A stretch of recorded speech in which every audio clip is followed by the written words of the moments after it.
How's it? I'm Krista. Welcome to Diamond Cornerstone. Classic YouTube drill, like, subscribe, share. And so Diamond Cornerstone, what is it? It's a transformation, a change of paradigm, how we think. Now, the thing is, currently our thinking is linear, random, separate, competition, conflict. And this is from like base level, left brain, right brain, all the way through to governments. And you'll see it with the whole Russia, US, so it's West versus East conflict. But actually, if you think about it, Russia doesn't need anything from the West, and the West doesn't need anything from the East. So maybe we should look at something like cooperation, mutual service, working together. It would be a whole lot more beneficial economically, peace-wise, than looking for how can we divide and conquer. But there's no reason to conquer because Russia's got its own problems and the US has its own problems, and every single country has its own problems. Now, I'm based in South Africa, and I don't understand why we have to get involved in stuff in the East-West conflict because we're so far south. We should actually just be focusing on our high unemployment rate, which is like 41%, which is worse than the Great Depression, making us a depressed state, a permanently depressed state. Post-traumatic stress disorder. Well, we got permanent stress disorder because high unemployment, but yet the country is blessed with mineral deposits, so everybody could be working on a mine. Mining since the late 1800s has always been an integral part of South African milieu, whether it's from a tribal perspective, where the strong tribesmen actually went and worked on mines, or from a Caucasian perspective, because it's the economic foundation block, cornerstone of the economy of South Africa. It's not agriculture, it's mining. It was gold, it was diamonds. And I harp a bit on this because one mine can employ directly a large number of workers, but the support services for a mine is everything from food to machinery to labor to health and safety. A mine is a community. It's like the cash cow that brings money in, but then it gets distributed into agriculture and into local economic development with businesses. There's going to be a health system with a clinic or a hospital or ancillary health. Then there's wholesale and retail. There's agriculture for food security. Construction, obviously, because we've got to build the infrastructure. The mine has to get water from somewhere, so that comes through the municipality. But it also goes, and then construction. Okay, so wholesale and retail.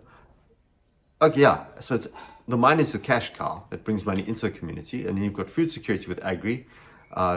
Wholesale and retail for the distribution of food, which comes from the agri, as well as to import certain items that can't be made locally.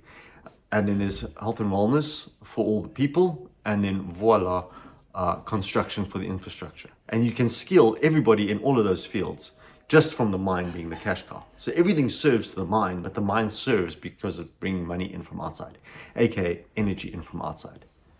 And this you can do at a local level of let's say, a small town. I actually went to a town, it's called Lime Acres. Lime Acres is ridiculous. It's in the middle of nowhere.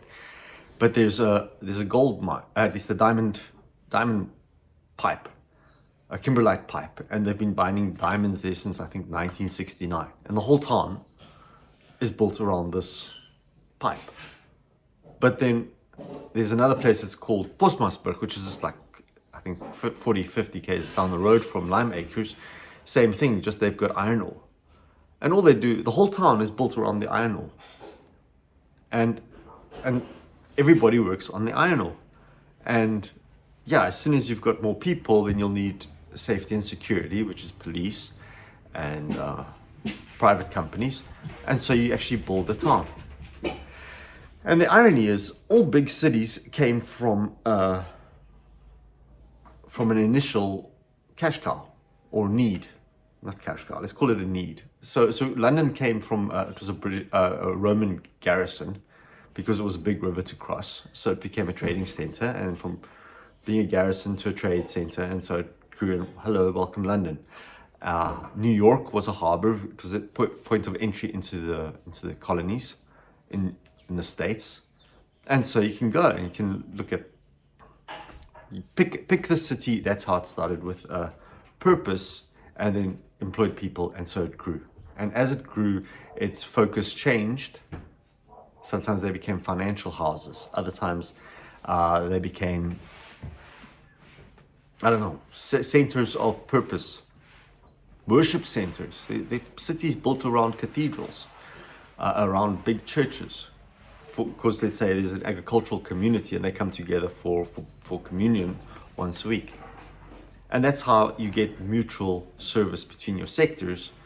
So from individual to community, you can get cooperation, mutual service.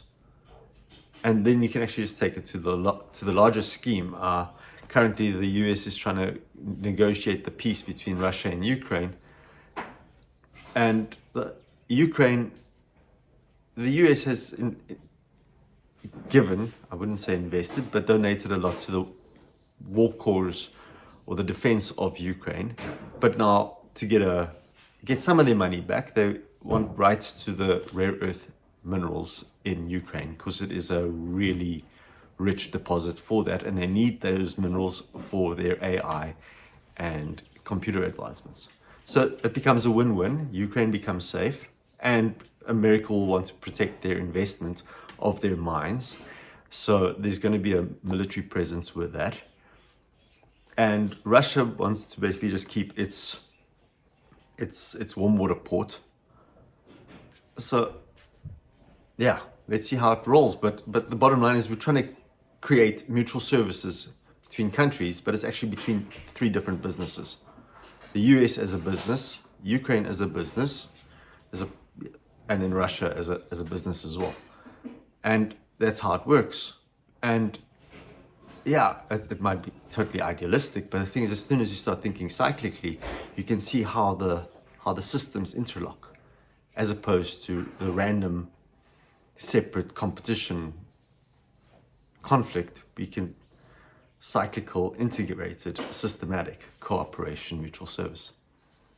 And I believe honestly that we can build communities this way.